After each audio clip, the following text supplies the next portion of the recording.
Uma boa tarde na graça e na paz de nosso Senhor e Salvador Jesus. Eu sou o pastor César Cavalcante e mais uma vez, para a glória de Deus, está no ar mais uma edição da Maratona Teológica Defesa da Fé, uma edição especial da maratona chamada Maratona Teológica edição Defesa da Fé. Se você está gostando, ainda dá tempo de compartilhar para que mais pessoas participem, tá? O pessoal da sua igreja, do grupo da igreja, você pode pegar aí maratonateologica.com.br e mandar no grupo da igreja, falar, pessoal, se inscreva aí, é de graça, tem material, tal. Hoje, a aula de hoje é sobre o problema da judaização nas igrejas evangélicas. O problema da judaização nas igrejas evangélicas. Corta para essa câmera aqui.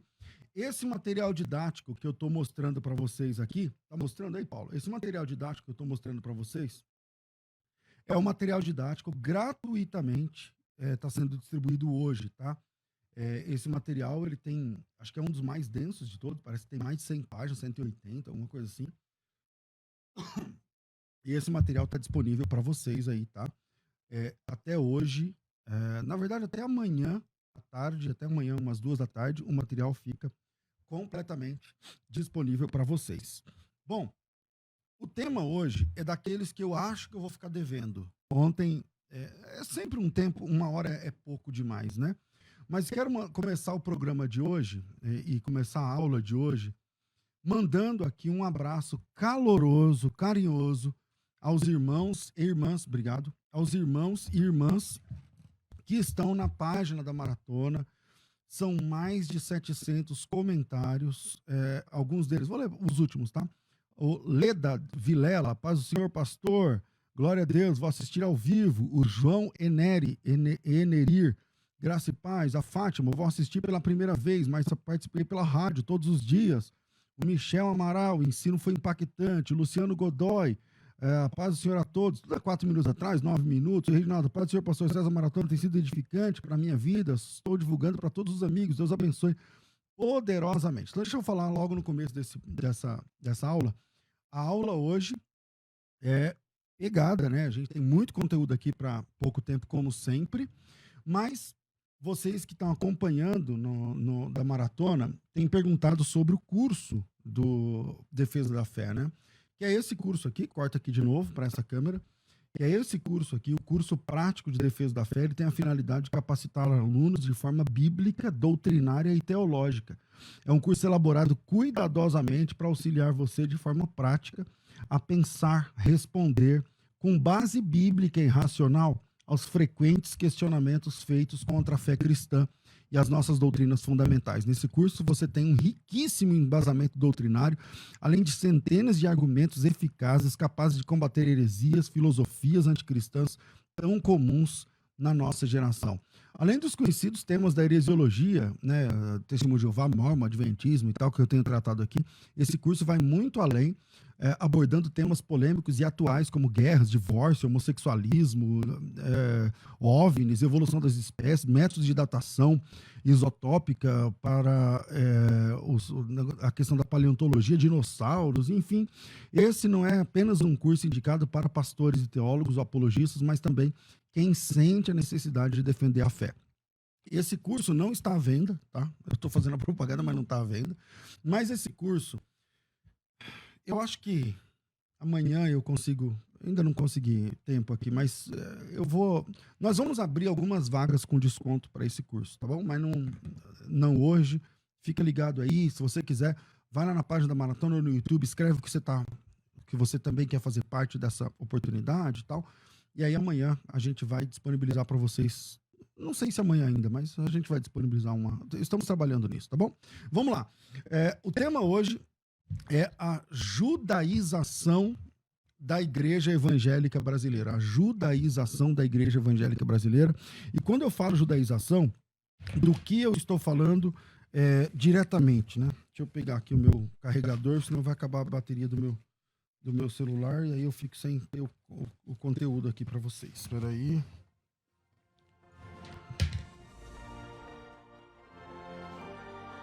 Quando eu falo judaização, né, sobre o que eu estou falando? Então, vamos lá. Primeiro, eu não tenho nada contra os judeus ou contra o judaísmo, tá? Eu amo os judeus, eu tenho amizade com judeus, eu tenho amigos judeus de verdade, judeus de verdade, e eu sou muito amigo da comunidade judaica, né? Eu fui, por exemplo, vou dar um exemplo. Eu, eu não quero que você me entenda mal quando eu vou mostrar essa imagem, tá? Mas eu preparei uma foto de um. A Ione falou que é um certificado. Põe aí na tela. É essa foto que você está vendo aí. Já está na tela?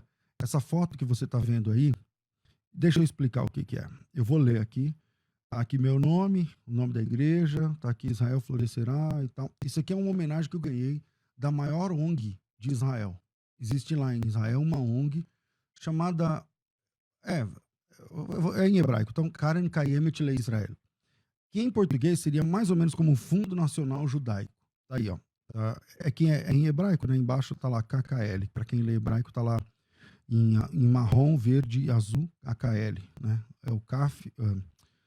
As duas letras para a letra K e a letra para a letra L, para quem não sabe hebraico. Aí tá dizendo o seguinte: para comemorar essa data, árvores serão plantadas em seu nome no Bosque Brasil, na região de Modim, em Israel. Então, veja, isso aqui quem me deu foi o Eduardo Cobb, que é o presidente do KKL aqui no Brasil, tá certo? E também quem me entregou em mãos foi o Marcelo Chapochnik, que é o diretor executivo para a América Latina do KKL Brasil, tá? O KKL Brasil é a maior ONG de Israel. Eles estão presentes em mais de 180 países, tá certo? É a ONG mais séria, é maior que a Unicef, para vocês terem uma ideia, maior que a WWF, para vocês terem uma ideia, tá? E essa ONG, elas fizeram essa moção de honra para mim, tá? Meu nome aí, como eu disse agora há pouco, não é que eu quero me mostrar, não é isso, longe disso, tá? Porque hoje em dia, tem pastores que têm árvores que eles mesmos plantam lá em Jerusalém, lá em Israel, que não sei o que, paga lá não sei quanto, tá? Eu nunca paguei nada, lá em Israel tem um bosque que foi plantado em homenagem ao meu nome. E por eu ser amigo dos judeus, entende? Dentro das coisas do meu trabalho está Israel. Eu já estive em Israel, sei lá, alguma coisa entre 40 e 50 vezes. Na verdade, eu sei andar mais em Jerusalém do que em São Paulo. Então, eu conheço Israel de verdade. Não é que eu vi um vídeo ou eu fui lá uma vez, entende? Eu trabalho lá, eu tenho na minha carteira, por exemplo, eu tenho isso aqui só para mostrar, porque o que eu vou falar agora vai ser pesado sobre o judaísmo, né? Então, eu tenho aqui na minha carteira cartão das lojas que eles me dão lá. Falam, você eles chamam como se fosse um Olê Hadash, né? Como se fosse um imigrante e tal. Então eu amo Israel, de verdade, amo de verdade. Algumas pessoas que estão ouvindo essa aula já estiveram em Israel comigo. Enfim, então nada contra os judeus ou o judaísmo. Se tiver algum judeu ouvindo, tem aí a minha simpatia. Agora, a questão minha, que eu vou tratar aqui, é a judaização da igreja. É trazer apetrechos judaicos, datas judaicas, para o seio da igreja evangélica. É disso que eu vou falar agora, tá certo? Eu não fico me mostrando essas coisas, mas eu só quis mostrar que eu amo Israel. Agora, uma coisa é amar a nação, o povo, a cultura.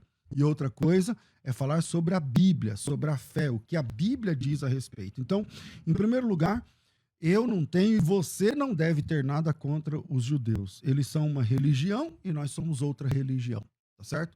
O judaísmo é uma religião com um sistema de crenças, um código de fé, uma escritura básica. O cristianismo é outra religião, com outro sistema de crença, outro material didático aprovado canonicamente, que é a Bíblia, outro sistema de crença, outro sistema doutrinário, a salvação, enfim, são duas religiões, tá certo? Agora vamos lá. Eles, precisa ficar muito claro aqui, nós somos de uma religião chamada cristianismo. Os judeus são de outra religião chamada judaísmo. Pastor, tem uma história de que todo judeu é salvo, né? Como, pô, é verdade essa questão? Como é que fica? Então eu vou te convidar a abrir a Bíblia na primeira parte que nós vamos ler hoje, é Romanos capítulo 10. Vamos ver o que o apóstolo Paulo, que era judeu, e aí se faz necessário que eu me que eu faça aqui uma diferenciação de palavras que o leitor ou o autor, o leitor ou o ouvinte, ou o telespectador leigo não vai fazer essa distinção, mas não tem problema também quanto a isso. Eu estou aqui para isso. Então vamos lá. Uma coisa é ser judeu, outra coisa é ser israelita, outra coisa é ser israelense. Então vamos lá. O que é ser israelita? Ser israelita é ser um descendente de Abraão, nascendo em qualquer lugar, morando em qualquer lugar. Você é um israelita, você é um descendente de Abraão, pela terra aí. Pode ser em Israel, pode ser aqui no Brasil, pode ser na China, na China. Se você é descendente de Abraão, é um israelita, ok? Outra coisa é ser um israelense.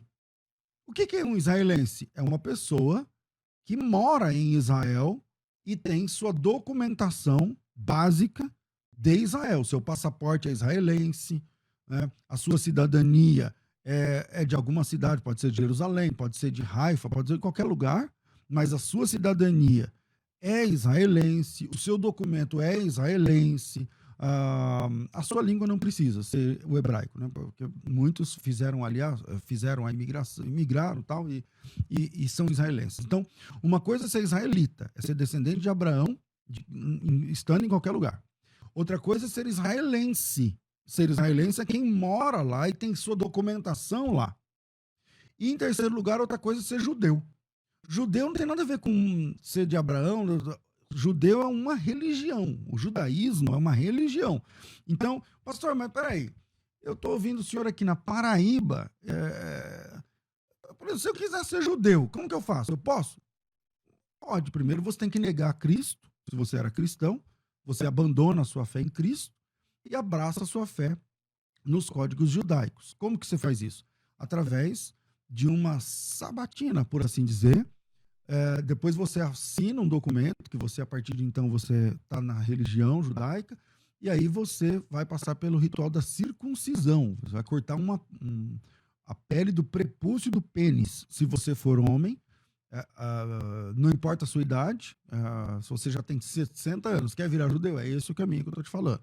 E aí você se circuncida e tal, pronto, aí você negou a fé cristã e agora você é judeu.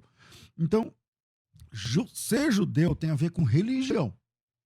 Israelita, israelense, eu já expliquei, não vou ser repetitivo aqui. Então, ser judeu, estamos falando de religião. Agora vamos lá.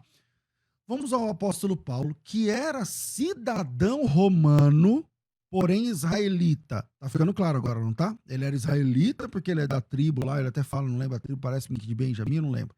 Ele é da tribo X, ele é descendente de Abraão, então ele é israelita. Ele era cidadão romano porque a cidade onde ele nasceu estava debaixo do domínio romano, estava abaixo do domínio romano. Porém, era judeu. Então, ele é um cara que é cidadão romano, israelita e judeu. Aí ele conheceu a Cristo. Ele não deixou de ser cidadão romano porque conheceu a Cristo. Ele não deixou de ser israelita porque conheceu a Cristo. Mas ele deixou o judaísmo. Ele abandonou o judaísmo, abraçando o cristianismo. Por isso que judeu e cristão não se combinam, no sentido de que dá para ser os dois. A gente vai ver no final, no meio aqui da aula, existe judeu messiânico? Pode isso, Arnaldo? Existe. Vamos descobrir hoje. Mas eu já estou dando as dicas aqui para você. Então, Paulo era cidadão romano, porém israelita. Começa assim, ele é israelita, porém cidadão romano. E judeu. Abandonou o judaísmo e abraçou o cristianismo. Agora ele é crente em Cristo. E esse Paulo, ele escreve em Romanos capítulo 10, versículo 1. Para quem está anotando aí, primeiro texto de hoje, Romanos 10, 1.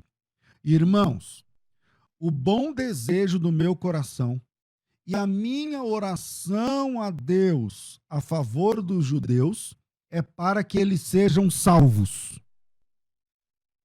Opa, parece que Paulo, pelo que Paulo diz aqui em Romanos 10, ele não acredita na salvação das pessoas que estão na religião judaica. Porque ele diz o seguinte, irmãos, a boa vontade, o bom desejo do meu coração e a minha oração a Deus em favor de Israel é para que eles sejam salvos.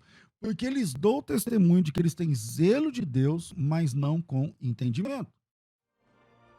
Portanto, Porquanto, desconhecendo a justiça de Deus, procurando estabelecer a sua própria justiça, não se sujeitaram à justiça que vem de Deus, porque o final da lei é Cristo. E eles não percebem isso.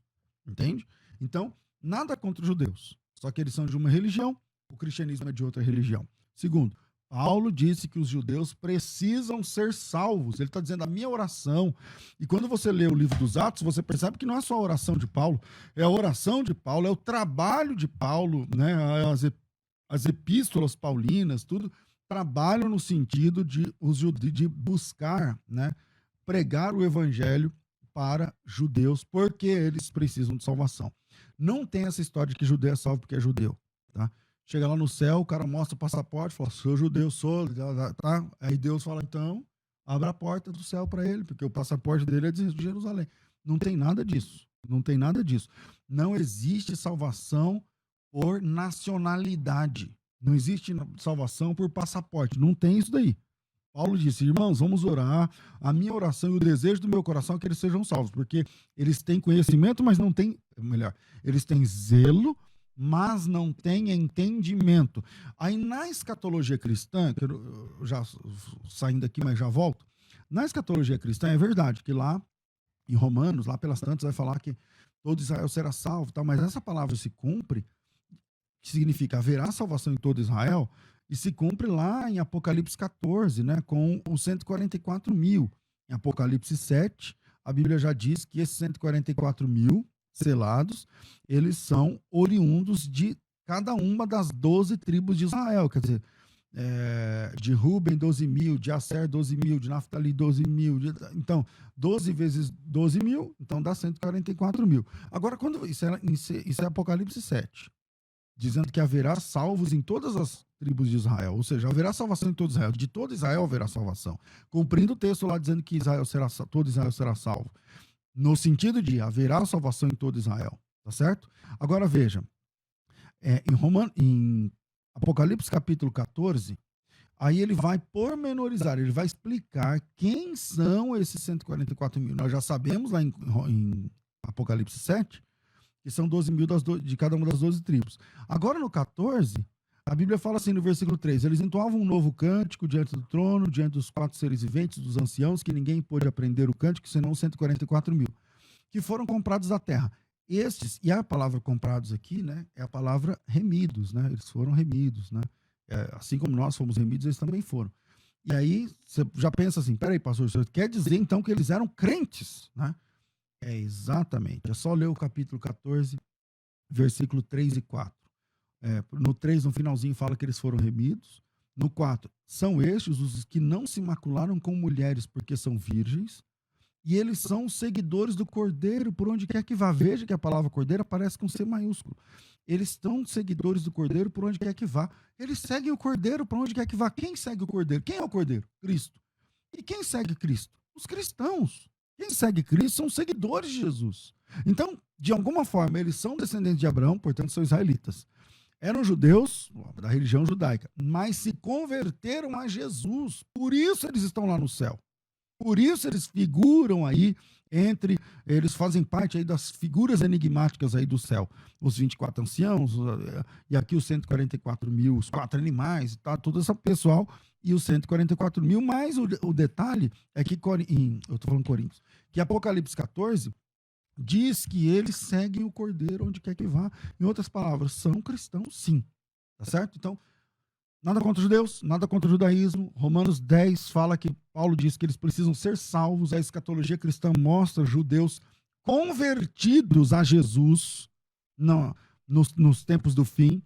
E na sequência eu vou falar agora, vamos colocar o dedo na ferida, a respeito de festas judaicas. Aumenta o volume, porque a maratona está só no começo. Então presta atenção. Alguns trechos, né, do que é muita coisa se a gente for soltar, entendeu? Então não dá para soltar tudo. Então, vamos começar aqui. As igrejas evangélicas, muito antes da Universal inventar o Templo de Salomão, que ao invés de ser construído ao estilo de Salomão, foi construído ao estilo de Herodes, né? Para quem conhece um pouquinho de Bíblia, vai perceber que ali é o Templo de Herodes, né? Como se fosse uma releitura do Templo de Herodes, né? E não exatamente do de Salomão. Mas vamos lá. existe um capítulo na Bíblia, em Levítico, e o capítulo é o 23, onde o Senhor fala sobre as festas judaicas. Então, abra a tua Bíblia em Levítico, livro de Levítico, é o terceiro livro da Bíblia, Gênesis, Êxodo, Levítico, tá? Capítulo 23. Lá no capítulo 23, está dizendo o seguinte, disse o Senhor a Moisés, fala aos filhos de Israel, diz-lhes, as festas fixas do Senhor que proclamareis serão santas convocações. E aí ele vai falar sobre 1, 2, 3, 4, 5, 6 festas. E eu quero tentar falar sobre todos aqui. Ainda sobra tempo para falar sobre os apetrechos, né? Mezuzá, Kipá, Talite, circuncisão e tudo mais, se Deus quiser. Vamos lá. Primeiro, o sábado. Segundo, a Páscoa. Terceiro, as primícias. Quarto, Pentecostes. Quinto, o dia da expiação. Sexto, tabernáculos. Então, são 6 festas judaicas que Deus disse que eram as festas da religião judaica para serem celebradas, tá bom? Então, vamos lá. Primeiro, vamos falar aqui do sábado. A palavra hebraica é Shabat. A palavra Shabat significa descanso. A palavra Shabat significa literalmente descanso, tá bom? E existe uma regra na Bíblia, né, para guardar o sábado para os judeus. E essa ordem que o Senhor deu aos judeus para guardar o sábado era uma ordem muito explícita, mas ela tem uma base. Por exemplo, se você ler, por exemplo, em Deuteronômio capítulo 5, versículo de número 12, vamos tentar aqui, Deuteronômio capítulo 5, versículo 12, diz assim, ó, guarda o dia de sábado para o santificar, como te ordenou o Senhor teu Deus. 6 dias trabalharás e farás toda a sua obra. No 7º dia é sábado do Senhor, do Senhor teu Deus. Não farás nenhum trabalho, nem tu, nem teu filho, nem tua filha, nem teu servo, nem tua serva, nem teu boi, nem teu jumento, nenhum animal, nem animal algum teu, nem estrangeiro das tuas portas para dentro, para que o teu servo e a tua serva descansem como tu. Porque te lembrarás que foste servo na terra do Egito, e o Senhor teu Deus te tirou dali com mão poderosa e com braço estendido. Bom, vamos lá. Aqui fica claro por que o judeu tem que guardar o sábado. O judeu tem que guardar o sábado porque eles foram escravos por 400 anos. E agora eles vão ter um descanso semanalmente para lembrar, para louvar a Deus pelo livramento que Deus deu a eles, ali da chibata egípcia, né? Agora vamos lá. O crente precisa guardar o sábado? Não. Por alguns motivos. Motivo número 1. Não existe no Novo Testamento nenhum mandamento dizendo que o cristão deve guardar o sábado. Pelo contrário. Colossenses capítulo 2, versículo 16 diz assim, ó, ninguém vos julgue pelo comer, pelo beber, pelos dias de festas, pelas luas novas e pelos sábados. Então, o cristão não deve ser julgado por guardar ou não guardar o sábado. Segundo texto, Romanos capítulo 14, versículo 1. Irmãos, recebam aquele que é fraco na fé, sem contendas, sem perguntas e sem contendas. Um crê que de tudo pode comer, o outro que é fraco come legumes. E Deus recebeu como sendo seu. E aí ele vai dizer lá no versículo 5, um julga igual todos os dias. Não, um faz diferença entre dia e dia, o outro julga igual todos os dias. E Deus recebeu como seu. Então o cristão não deve guardar sábado. Primeiro porque a Bíblia não manda no Novo Testamento. Não existe uma ordem. Tem 10 mandamentos no Decálogo. 9 deles são mandados novamente como mandamento para o cristão guardar. Pesquise isso no Google. Vocês vão ter todos os textos do Novo Testamento. Tem não matarás, tem para honrar o pai e a mãe, tem para não fazer imagens de escultura, tem tudo lá, menos o sábado. Então o sábado não é uma ordem para cristãos no Novo Testamento. Primeiro.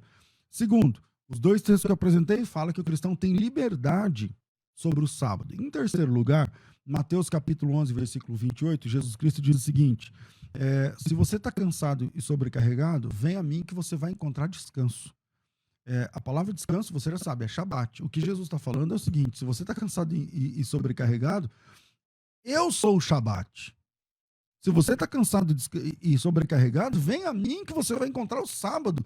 O cristão bíblico, ele não descansa em um dia, ele descansa em uma pessoa. E essa pessoa é Jesus Cristo. Então, nós descansamos em Cristo, ponto. Então, eu vou passar logo do sábado, porque o sábado é o mais fácil aqui, tá certo? E vamos aí para as festas judaicas. Bom, na sequência, nós temos as festas mais conhecidas: Páscoa, Pentecostes e Tabernáculos. Vamos para a Páscoa. A Páscoa, que lá na Bíblia é chamada de Pêssar, o que é a festa do Pêssar, né? Ou Haggadah de Pêssar. O que é isso? Vamos lá. Os caras estavam no Egito, escravos, tal, tudo mais, você lembra, conhece o texto. E aí o Senhor disse que ia libertá-los através de Moisés, com prodígios, com sinais. Foram 9 pragas ministradas. Na última praga, a praga da morte dos primogênitos, o Senhor disse que ia libertar o povo através ali da fala de Moisés e tal. E aí, cada família tinha que pegar um cordeiro, macho de 1 ano, sem defeito e tudo mais, levar para casa do dia 10 até o dia 14, fazendo 5 dias, 10, 11, 12, 13, 14, como os 5 dias que Jesus passou antes de ser crucificado. Ele fez a entrada triunfal no domingo, segunda, terça, quarta, quinta e sexta, tá certo? E aí, esses dias, o cordeiro ficava na casa, assim como Cristo, que não é da capital, mas ficou ali na adjacência por esses 5 dias, e depois ele seria morto, imolado, né? Sacrificado e tudo mais. Ali nós temos a morte do cordeiro, sem defeito, substitutiva, o inocente pagando pelo culpado, a morte protetora, porque quem passasse o sangue no umbral não teria morte dentro da casa, e a morte libertadora, porque a partir de então eles iam sair do Egito e ir para a liberdade que Jesus os chamou. Por isso que na segunda carta de Paulo aos Coríntios, capítulo 5, versículo 7, Jesus Cristo, o apóstolo Paulo aponta Jesus Cristo como o nosso cordeiro da Páscoa. Primeira carta, eu falei segunda? Acho que não. Primeira carta de Paulo aos Coríntios, capítulo 5, versículo 7, diz assim: lançai fora o velho fermento, para que sejais nova massa, como sois de fato, sem fermento, pois também Cristo, nosso cordeiro pascal, foi imolado. Então a Páscoa se cumpre em Cristo. Olha que interessante. Nós temos 6 celebrações lá em Levítico 23. E eu já adianto aqui. Todas elas se cumprem em Cristo. Todas. O sábado, Jesus é o nosso descanso. A Páscoa, Jesus é a nossa Páscoa. Tudo se cumpre em Cristo ou na obra dele. Por exemplo, a festa que vem na sequência. Eu falei do sábado, lá na sequência aqui. Falei da Páscoa. Agora vamos falar da festa de Pentecostes. A palavra hebraica aí é a palavra Shavuot, que é o plural feminino da palavra Shavuá. Shavuá significa semana. Shavuot significa semanas, já que da Páscoa até Pentecostes são 7 semanas, tá? 7 semanas. Então, 7 vezes 7 dias, dá 49 dias. No próximo dia é o tal da festa de Pentecostes. Daí vem o nome Pentecostes, 50 dias depois da Páscoa, mas esse nome já é grego, não temos tempo aqui. Vamos lá. O que rola na festa de Pentecostes? Bom, o que rolava na festa de Pentecostes da Bíblia, lá na primeira? A festa de Pentecostes, ela comemora a chegada da lei no Sinai. Então, o povo chega no Sinai, e aí, quando a lei é dada, quando Moisés desce com as tábuas e não sei o que lá, isso marca a chegada da lei. O povo agora é uma religião, agora tem regras, agora tem dogmas, agora tem pode e não pode, agora tem tabu, agora tem escritura a partir de então. Mesmo que a escritura fosse 2 pedras com 10 mandamentos, né? Mas tem agora escritura. Então, a festa de Pentecostes, no Antigo Testamento, marca a chegada da lei no Sinai. E no Novo Testamento, marca a chegada do Espírito Santo no cenáculo, que é outro monte, tá? Sobre outro monte, que é o Monte Sião. Então, chegada da lei no Monte Sinai é a festa de Pentecostes original. O cumprimento dela na nova aliança é a festa de Pentecostes, a chegada, a descida do Espírito Santo para capacitar os crentes no Monte Sião, lá no cenáculo. Tá certo? Estou preocupado com o relógio aqui, já foi mais da metade da aula já foi. Então, falei do sábado, falei de tabernáculos, falei de... Não, tabernáculos não, né? Falei da Páscoa, falei de Pentecostes e falei do sábado. Agora vamos lá. Festa de tabernáculos. A festa de tabernáculos, vamos lá no texto. Capítulo 23, né? Levíticos 23, versículo 33. Disse mais o Senhor Deus a Moisés: aos 15 dias desse mês, será mês 7º, será a festa dos tabernáculos ao Senhor. Era uma festa de 7 dias. Ao primeiro dia haverá santa convocação e tal, tudo mais. Bom, a festa de tabernáculos, pessoal, eu vou falar uma coisa para vocês aqui que não é do meu feitio, sabe? Mas eu vou ter que falar sem provar, porque sempre eu gosto de falar e dar a prova. É que para eu provar isso aqui agora, nesse momento, e nem é o nosso assunto, eu vou precisar de uns 20 minutos. Eu não tenho esses 20 minutos, mas eu posso. Tem surpresas aí no final, eu falo. Eu vou explicar isso aí ainda, tá bom? Mas essa festa de tabernáculos de 2020, por exemplo, ela acontece no dia 2 de outubro, tá? A partir do dia 2 de outubro. E essa festa, que é a festa de tabernáculos, literalmente, ela marca o nascimento de Cristo. Você fala, caramba, pastor, como assim? Então, eu preciso de um pouco mais de tempo para mostrar os outros textos, mas é, literalmente a festa de tabernáculos, ela comemora a chegada de Cristo. Lá em João capítulo 1, versículo 14, fala que o verbo se fez carne e, eu vou falar a palavra grega agora, skenu, entre nós. Aí os tradutores traduziram por o verbo se fez carne e habitou entre nós. Mas a palavra skenu, é só, quem tiver, coloca lá, o que significa o verbo se fez carne e habitou entre nós, o que significa habitou no grego, você vai ver. O próprio texto original. Essa palavra skenu significa tabernaculou. O verbo se fez carne e tabernaculou entre nós. Então vamos lá. O sábado é Cristo. A Páscoa é Cristo. O Pentecostes é o Espírito Santo, a chegada do Espírito Santo. Tabernáculos é o nascimento de Cristo, a encarnação de Cristo. E aí fica faltando duas festas. A festa da expiação e a festa das primícias. Vamos na festa da expiação, também chamada, famosa, ou pelo nome Yom Kippur. Né? E por que essa festa é famosa? Bom, no meio evangélico. Porque alguns anos atrás, um ex-irmão em Cristo, um ex-cristão, como assim, pastor? Pois é, cara, agora tem ex-cristão, né? Um apóstata chamado Marcelo, mas que mudou o seu nome como pregador, né, e tal, mudou o seu nome para Yosef Akiva, que frequentou os púlpitos das principais igrejas evangélicas desse país, né? Alguns desses líderes me atacam por nome, falando que tem um tal de teólogo aí que fica falando mal e não sei o que lá. Mas, enfim, esse cara, ele inventou que a festa do Dia do Perdão, ou também chamado de Yom Kippur, a palavra Yom em hebraico é dia, né? Dia. O que significa Yom? Dia. O que significa Kippur? Kippur vem de pur, de livramento, a ideia de Kippur, Yom Kippur, dia para o perdão, dia para o livramento, alguma coisa assim, tá certo? Então esse dia do perdão, ou também chamado dia da expiação e tudo mais, ela é uma festa que está lá também no texto de Levítico 23. Então vamos lá, vamos para o texto. Levítico capítulo 23, vamos achar aqui onde que começa o dia da expiação. Disse mais o Senhor a Moisés, aos 10 dias desse mês, do mês 7º, será o dia da expiação.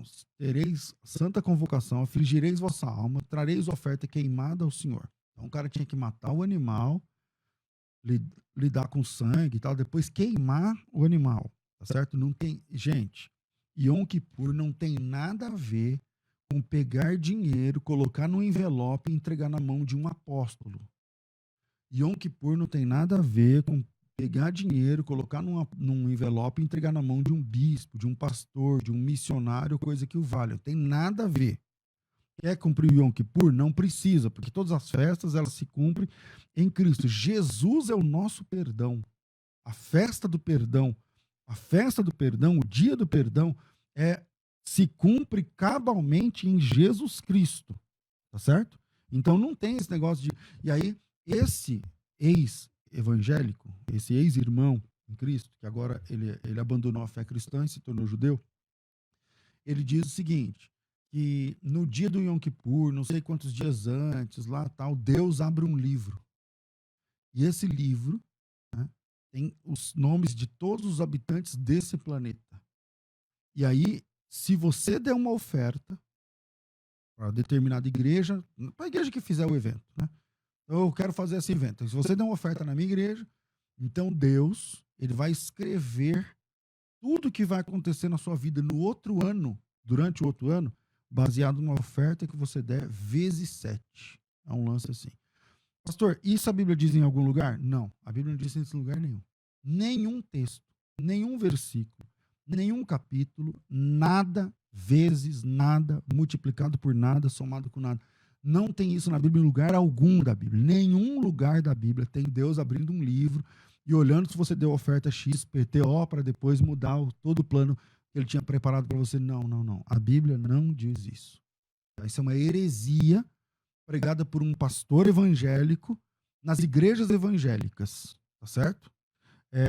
E esse, na verdade, é um ex-pastor evangélico, porque agora ele nega a Cristo. Solta o vídeo desse pastor chamado Yosef Akiva, negando que Jesus Cristo é Deus. Vai. Agora dizendo que Jesus Cristo não é Deus. Gente, há um tempo atrás eu fui pregar lá no norte, lá no Pará. Eu lembro a cidade, mas eu não quero falar. E aí eu desci, me buscar no aeroporto, lá, aquela história toda, lá, preguei. Beleza. Vim embora. O pastor, o vice-presidente lá, começou a se envolver com um cara tipo esse aqui, que é judeu messiânico. Judeu messiânico. Gente, deixa eu explicar um negócio pra vocês. Eu vou contar um segredo pra vocês, talvez ninguém contou. Não existe judeu messiânico. Judeu não crê que Jesus Cristo é o Senhor, não crê que Jesus Cristo é o Salvador, não crê que haja salvação pelo sangue de Cristo. Isso é judeu. E quem é messiânico crê que Jesus Cristo é o Messias. Então não tem como ser judeu messiânico. Ou você é judeu, ou você é messiânico. O judeu messiânico é a mesma coisa de falar, eu sou evangélico candomblessista. Quer dizer, não, ou você é evangélico ou você é do candomblé, meu amigo. Tem que decidir. Mas as pessoas não param nem para pensar no nome que eles decidem. Pronto. E você é o que? Eu sou judeu messiânico. Aí o cara coloca um kippá na cabeça, veste um talite e sai pelas igrejas. Eu vou voltar para quem chegou agora, eu vou voltar lá no primeiro minuto da live, da aula. Eu amo os judeus. Nada contra. Eu mostrei aí um documento que eu ganhei dos judeus. Eu conheço o prefeito de Jerusalém, eu já fui jantar com ele. Eu conheço do que eu estou falando. Você está entendendo? Mas não existe judeu messiânico. Ou você crê que Jesus Cristo é o Senhor e o Salvador, ou você não crê que Jesus Cristo é o Senhor e o Salvador. Ah, pastor, eu não creio. Então você é judeu. Pode ser judeu, ok. Ah, eu creio que Jesus... Então você não pode ser judeu. Não tem condições. As duas coisas não combinam. É água e óleo. Não vão se misturar. Então vamos aqui. Eu estava falando aqui do dia da expiação, né? Então, esse cara que fez, agora está dizendo até que Jesus não é Deus. Agora eu quero ver. Essa é a questão. Deixa eu explicar uma coisa para vocês. Ontem foi o dia dos falsos profetas, mas dá um revival aqui. O maior inimigo dos falsos profetas não é o programa Crescendo na Fé. O maior inimigo dos falsos profetas não é esse curso aqui. O maior inimigo dos falsos profetas não sou eu, não é o Instituto Cristão de Pesquisas, onde eu trabalhei 7 anos. Não é o CACP, onde eu ajudo lá os irmãos. O maior inimigo dos falsos profetas é o tempo. É o tempo. Porque o tempo passa, a casa cai, e aí vamos ver. Um tempo atrás, apóstolo, missionário, metia o pau em mim nas redes, na TV, no rádio, na internet, falando o seguinte, tá aí querendo falar mal da obra, porque não sei o quê, porque eu falei que ontem que por esse negócio não existe. Agora vai lá, chama o Yosef Akiva agora, para ir na sua igreja. Chama esse mesmo cara para ir na sua igreja agora, para ele ir lá ensinar que Jesus Cristo não é Deus. Vamos ver onde vai enfiar a cara aonde agora. O maior inimigo do falso profeta é o tempo, meu irmão. É o tempo, porque o tempo passa, a máscara cai. Agora vamos lá. Festa da expiação, o Yom Kippur, já resolvemos aqui. Agora ficou faltando a festa das primícias. E aí deixa eu falar uma coisa para vocês. A festa das primícias, meu amigo, a festa das primícias também se cumpre em Cristo. Quando, pastor? Vamos lá. O texto está lá em Levítico 23, como todos, mas eu quero ler agora, primeira carta de Paulo aos Coríntios, capítulo 15. Primeira carta de Paulo aos Coríntios, capítulo 15, é um capítulo inteiro voltado para a ressurreição. E aí, como a ressurreição é o tema de amanhã, não vou aqui adiantar o tema, vou tratar só isso aqui. Ó. Ele diz o seguinte, 19, 1 Coríntios 15, 19. Se a nossa esperança está em Cristo, se a nossa esperança em Cristo se limita somente nessa vida, somos os mais infelizes de todos os homens. Mas de fato Cristo ressuscitou de entre os mortos, sendo ele as primícias dos que dormem. Você fala assim, peraí, pastor, tem o erro de português. Sendo ele as primícias? Não, tem que ser sendo ele a primícia. É ele, sendo ele a primícia. Não. Eu sei que o português não vai ser bem concatenado aqui, mas a questão não é português, é teológica. E o texto está muito bem traduzido. De fato, Cristo ressuscitou de entre os mortos. Aleluia. Sendo ele as primícias dos que dormem. Visto que a morte veio por um homem, também por um homem veio a ressurreição dos mortos, porque assim como em Adão todos morrem, também em Cristo todos são vivificados, cada um por sua ordem. Cristo, as primícias, depois os que são de Cristo na sua vinda. Agora que você leu esse texto, vamos lá. Aqui fala que as primícias é Cristo. Eu sei que o português de novo não vai combinar. Eu vou repetir. Aqui está dizendo que as primícias é Cristo. Nossa, as primícias são Cristo. Então, eu sei que o português não vai combinar. Estou repetindo mais uma vez. O erro que eu estou fazendo de português é consciente. Então, vamos lá. O texto de Coríntios 15, 20, 21, 19, 20, 21, fala que Cristo ressuscitou de entre os mortos e sendo ele é as primícias. Ele é as primícias. Não tenha medo de errar o português nessa hora. Agora vamos. Lá em Levítico capítulo 13, capítulo 23, o que é a festa das primícias? Ah, meu amigo, então vamos lá. Versículo 9, disse mais o Senhor a Moisés, fala aos filhos de Israel, diz-lhes, quando entrardes na terra que vos dou, cegardes a sua messe, então trareis um molho das primícias da vossa messe ao sacerdote. Ele moverá o molho perante o Senhor para que sejais aceitos. No dia imediato ao sábado. Que dia é o dia imediato ao sábado? É o domingo. No dia imediato ao sábado, o sacerdote moverá. No dia que moveres o molho, oferecereis o cordeiro sem defeito e tudo mais. Agora se liga. O que é a oferta das primícias? Se liga, você que está ouvindo, ou você que é na sua igreja, o pastor fala que primícia tem que dar dinheiro. Que primícia é uma nota de 200 que chegou agora. Que primícia é R$1.000. Que primícia é dízimo. Não tem nada disso. Nada, nada, nada. Primícia não tem a ver com dinheiro. Então vamos lá no texto.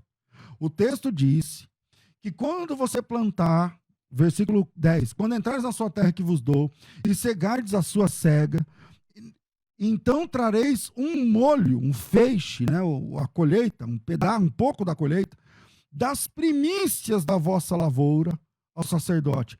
Ele moverá esse molho perante o Senhor para que você seja aceito. Olha que interessante.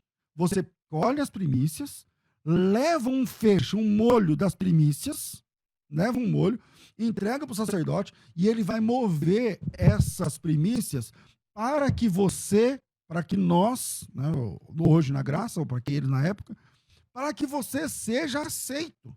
E quando é isso? É no domingo de manhã. Um dia depois do sábado, versículo 12, no dia imediato ao sábado, o sacerdote moverá. Aí você fala, pastor, eu ainda não entendi. Que hora que é? Tá, vamos lá. Não entendeu, né? Vamos lá. Entendemos isso aqui? Que lá no domingo, o sacerdote move a primícia e aí o ofertante é aceito, né? Aquele da lavoura lá é aceito. Sabendo disso, vamos de novo lá na primeira carta aos Coríntios, capítulo 15, versículo 19 e 20. Se a nossa esperança em Cristo se limita somente nessa vida, somos os mais infelizes de todos os homens. Mas, de fato, Jesus Cristo ressuscitou de entre os mortos, sendo ele as primícias dos que dormem. Visto que a morte veio por um homem, também por um homem veio a ressurreição dos mortos. Porque assim como em Adão todos morrem, em Cristo todos são vivificados. Cada um por sua ordem. Cristo as primícias, depois os que são de Cristo na sua vinda. A festa das primícias, você vai lá e pega um feixe, vamos lá, trigo, cevada, sei lá, você vai lá e pega a primeira, as primícias. Ao invés de você comer, vender, fazer em casa e tal, você vai pegar esse feixe e você vai entregar para o sacerdote. E o sacerdote vai mover essas primícias no domingo, de manhã. Essas primícias serão movidas. E nesse momento você vai ser aceito. É esse lá no Antigo Testamento. Agora vamos pensar no Novo Testamento. A Bíblia diz, o apóstolo Paulo faz o link entre a festa das primícias e a morte e a ressurreição de Cristo. Cristo foi depositado no sepulcro na sexta, mas foi movido no domingo de manhã. Aleluia. É no domingo de manhã que Cristo, que aqui é chamado de as primícias, Cristo é as primícias. E aí, no domingo de manhã, Cristo, que é as primícias, ou seja, as primícias se cumprem em Cristo, foi movido. E porque Cristo foi movido, entenda-se, ressuscitado, no domingo de manhã, você pode ser aceito. Você pode ser aceito. O ofertante, o adorador pode ser aceito.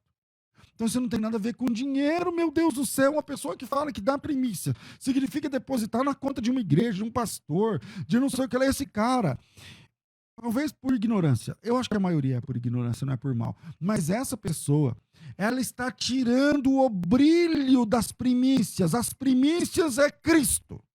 As primícias têm a ver com a ressurreição de Cristo. É isso que tem a ver a festa das primícias. Tá certo? Então, que fique claro aí para vocês. Isso tem a ver com a festa das primícias. Glória a Deus. Agora vamos lá. Eu tenho aqui poucos minutos para terminar essa aula. Falamos de judeu messiânico. Agora vamos falar, eu falei agora de kippá, né? Vamos falar de kippá. Pastor, tudo bem, a pessoa que quiser usar kippá, né? Pode, né? Não tem problema. Eu gosto de orar, quando eu vou orar, eu coloco kippá e tal. Vamos lá. Eu sei que tem muitas pessoas piedosas com esse tipo de demanda, com esse tipo de dúvida, então eu vou ter muito cuidado. 1 Coríntios 11, 14. Não pode usar kippá. 1 Coríntios 11, 14. Diz assim, ó. Ou não vos ensina. Espera aí, o versículo... Eu acho que eu errei o versículo aqui. Espera aí. Não precisa aumentar o volume, não. Eu vou achar aqui, porque eu errei o versículo que eu escrevi. Pelo amor de Deus, meus irmãos me perdoem, em nome de Jesus. Mas, se Deus quiser, eu vou achar aqui. Eu sei que está em Coríntios 11, o versículo é o 4. Pronto. Diz assim, ó. Todo homem que ora ou profetiza com alguma cobertura na cabeça, desonra sua própria cabeça. Isso é Coríntios, Novo Testamento, Nova Aliança. Ah, mas o Edir Macedo... Então, você quer seguir o Edir Macedo ou a Bíblia? Ah, mas o apóstolo fulano de tal, que tem não sei quantas mil membros, você quer seguir não sei quantos mil membros ou a Bíblia? Repito o texto, do Novo Testamento. Eu não vou nem trabalhar com o Antigo, porque eu não tenho tempo aqui. 1 Coríntios 11, 4. Todo homem que ora ou profetiza com a cabeça coberta, com alguma cobertura na cabeça, desonra a sua própria cabeça. Desonra a sua própria cabeça. Tá certo? Então, o kippá está resolvido. É Bíblia. A gente vai na Bíblia, beleza? Vamos lá. Então, vou dar um tique aqui no kippá. Kippá já foi. E o talit, pastor? Porque assim, eu acho tão bonito. A minha sogra foi para Israel, voltou com um talit, não sei o que lá e tal. Como é que faz? Bom, pode talit? Não pode. Mas dá para mostrar isso na Bíblia? Dá. Mas não tá. Eu quero ir no Novo Testamento. Vamos lá, vamos para a Bíblia. Segunda carta de Paulo aos Coríntios, capítulo 3, versículo 7. Eu estou sem tempo. Diz assim, ó. Se o ministério da morte gravado com letras em pedra se revestiu de glória a ponto de os filhos de Israel não poderem fitar os olhos na face de Moisés por conta da glória do seu rosto, ainda que desvanecente, como não será de maior glória o ministério do Espírito?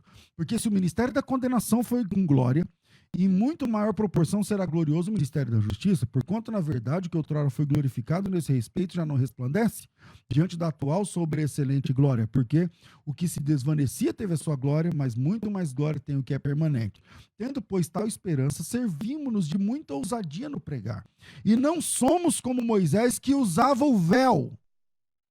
Não somos como Moisés, que usava o véu sobre a face, para que os filhos de Israel não atentassem na terminação do que desvanecia.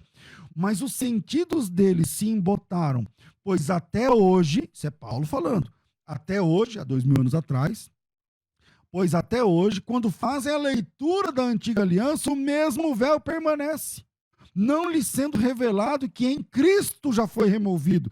E até hoje, versículo 15, 2 aos Coríntios 3,15. E até hoje, quando é lido Moisés, o véu está posto sobre o coração deles, porque o talit é um negócio que você põe, é um echarpe. Aí você põe na cabeça, cobre até perto da cintura, o véu fica sobre eles. Tem até botão aqui. O véu está posto sobre o coração deles, versículo 15. Porque até hoje, quando é lido Moisés, o véu está posto sobre o coração deles. Quando, porém, algum deles se converte ao Senhor, esse véu é tirado. Quando algum deles se converte ao Senhor, esse véu é tirado. Bíblia, meu amigo. Primeira carta de Paulo aos Coríntios, capítulo 3, versículo 7, eu li até o 15. Então, Talite, não pode, tá errado. Circuncisão, porque há muito tempo atrás, né, esse Yosef Akiva fez a sua circuncisão, e aí um monte de pastor, não, acho que não tem nada a ver, né. Então vamos lá, vamos para o texto. Gálatas capítulo 5, diz assim, para a liberdade foi que Cristo nos libertou. Permanecei, pois, firmes, e não vos submetais de novo a julgo de escravidão. Eu, Paulo, vos digo que se vos deixar de se circuncidar, Cristo para nada vos aproveitará. Se vos deixar de vos circuncidar, Cristo para nada vos aproveitará. De novo testifico, versículo 3, Gálatas 5:3. A todo homem que se deixa circuncidar, está obrigado a guardar toda a lei. De Cristo vos desligastes. Vós que procurais justificar-vos na lei, da graça tendes caídos, porque nós, pelo Espírito, aguardamos a esperança da justiça que provém da fé. Então, se circuncidou, acabou. Se circuncidou, abandonou a Cristo. Eu não tenho tempo para falar aqui de Mesuzá ou dos outros apetrechos. Infelizmente, o tempo é curto. Eu quero deixar aqui o meu abraço à galera que está na maratona. Para você baixar o material de hoje, precisa fazer a sua inscrição. É de graça. O material didático também é de graça. Para ter acesso, é só chamar aí no 0 operadora 11 9 9007 6844 ou entrar direto no maratonateologica.com.br. maratonateologica.com.br. E para essa galera aqui, ó, a Lourdes, a Niura, pastor que estudo, poderia continuar mais tempo, tal.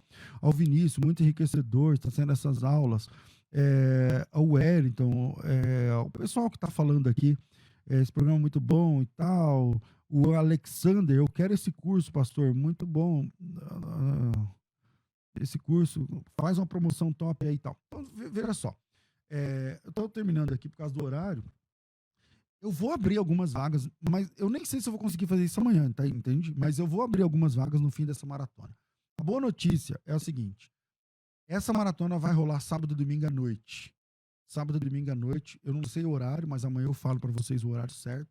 Vai ter uma live sábado, outra live domingo à noite, tá? Então conto com vocês aí para essa possibilidade, tá bom, gente? E na aula de amanhã eu dou maiores informações. A minha ideia é assim, ó, vou ser bem sincero para vocês, corta a câmera para cá. Esse curso, ele tem mais de 800 páginas. Esse curso tem mais de 800 páginas, 70 matérias. Eu tenho duas opções, porque eu tenho 5.000 alunos na maratona. Eu tenho duas opções, fazer um desconto pequenininho para uma galera grande ou fazer um desconto gigante para poucas vagas. Aí vocês tinham que escreve aí na maratona o que vocês preferem. Se vocês querem um desconto grande para pouca gente ou um desconto pequeno para muita gente. Coloca aí, desconto grande ou desconto pequeno no YouTube ou na maratona. Isso vai me nortear, vai me ajudar. Deus abençoe a todos vocês. Amanhã a gente volta com mais uma edição da Maratona Teológica, se for da vontade dele. Não perca tempo. Mande agora a mensagem "Eu quero" para o nosso WhatsApp 11 99007 6844 e garanta a sua vaga. Realização: Faculdade Teológica Bethesda e Musical FM. Esta é a Musical. Musical FM. Mais unidade cristã. Se tem uma rádio que todo mundo sabe que quando é sintonizada tem uma palavra para abençoar.